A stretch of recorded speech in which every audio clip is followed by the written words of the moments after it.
So I recently did a project for an advertising agency that was looking to cater to small business owners, which is right up my alley, by the way. And what they asked was something called sale copy. I'm not sure if you know what sale copy is. It is a series of emails that you write to clients hoping to grab their attention. So the first thing we wanted to measure was open rate, which is as simple as it sounds. How many people are opening your email? We wanted to focus on that first before we tackled the body of the email. The content comes second, the subject comes first. The reason is you can't even send a message unless people open it first, right? So we ran 3 tests. We did an A, B, and C testing. Some people like to do A-B testing. I like to do A-B-C testing. And for each segment, we focused on 5,000 clients. So we sent a total of 15,000 emails. And the one thing that we changed was the subject line of the email. And this is where things get really interesting. On email number 1, all we wrote was, "Do you have 2 minutes?" ?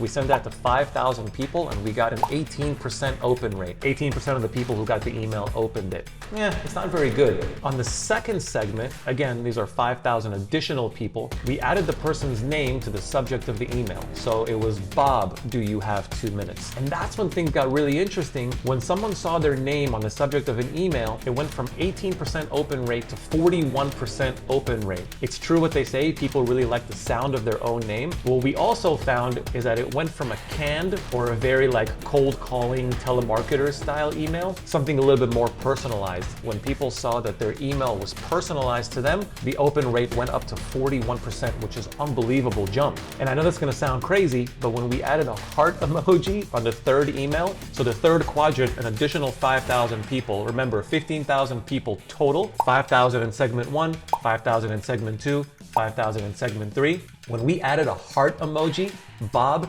do you have 2 minutes?"